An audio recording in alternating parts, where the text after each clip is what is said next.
Mummy really I love you మా చెప్పు. Hi friends, welcome back to my channel mom and mini angels. So ఈరోజు అయితే మనం ఎంతో టేస్టీగా అండ్ ఎన్నో ఉపయోగాలు ఉన్న పప్పాయ జ్యూస్ని ఎలా తయారు చేయాలి అండ్ వాటి ఉపయోగాలు ఏంటన్నది ఈ వీడియోలో అయితే మనం చూద్దాం. సో ముందుగా పప్పాయని పీల్ చేసి ఇలా చిన్న పీసెస్గా కట్ చేసుకోవాలి.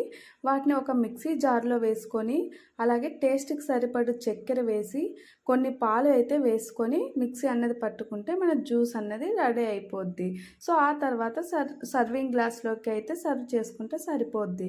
ఇప్పుడైతే మనం పప్పాయ వల్ల ఎన్ని యూజెస్ ఉన్నాయన్నది తెలుసుకుందాం.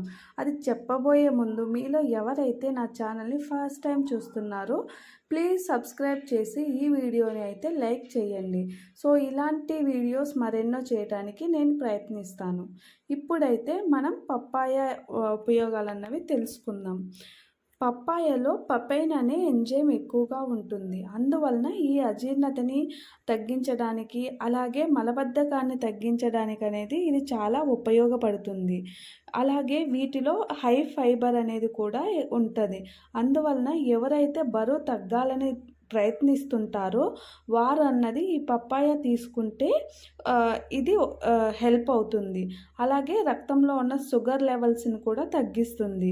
అలాగే పప్పాయలో vitamin C and vitamin A అనేది ఎక్కువగా ఉండటం వలన మనకి రోగ నిరోధక శక్తిని పెంచుతుంది. అలాగే స్కిన్ బ్రైట్నెస్కి, హెయిర్ బాగా గ్రో అవ్వటానికి సహాయపడుతుంది. ఇక మెయిన్గా చూసుకుంటే మనకైతే కంటి చూపు అనేది మెరుగుపరచడానికి ఎక్కువగా సహాయపడుతుంది. వీటిలో మినరల్స్ కూడా ఎక్కువగా ఉంటాయి. అంటే కాల్షియం, మెగ్నీషియం, ఐరన్, కాపర్ లాంటివి ఎక్కువగా ఉంటాయి. ఇందువలన మనకైతే మన ఎముకల్ని దృఢంగా ఉంచడానికి చాలా యూజ్ అవుతాయండి. సో నెక్స్ట్ వచ్చి విటమిన్ కే అనేది కూడా ఉంటుంది ఇందులో. సో ఎవరైతే కిడ్నీ అలాగే లివర్ సమస్యలతో బాధపడుతుంటారో వారైతే ఈ పప్పాయ జ్యూస్ వారు కూడా పప్పాయ జ్యూస్ అన్నది తీసుకోవచ్చు. సో యాంటీ ఆక్సిడెంట్స్ అనేవి ఎక్కువగా ఉండటం వలన మనం క్యాన్సర్ లాంటివి రాకుండా కూడా కొద్ది వరకు నివారించవచ్చు. సో ఈ పప్పాయ అన్నది ప్రతిరోజు 1 కప్ అంటే 3 పీసెస్ అలా తీసుకోవచ్చు. ఎప్పుడైనా ఏ టైంలో అయినా పప్పాయ అన్నది తీసుకోవచ్చు.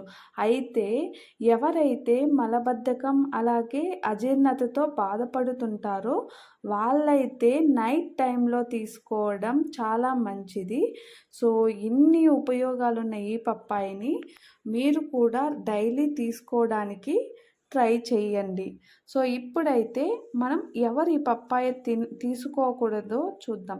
ఈ పప్పాయ అన్నది ప్రెగ్నెంట్ ఉమెన్స్ అలాగే కిడ్నీలో రాళ్ళ సమస్యతో బాధపడుతున్న వారైతే ఈ పప్పాయని తీసుకోకపోవడం మంచిదండి. సో నేనైతే ఈ వీడియోలో మీకు మంచి ఇన్ఫర్మేషన్ వచ్చిందని అనుకుంటున్నాను. Thanks for watching.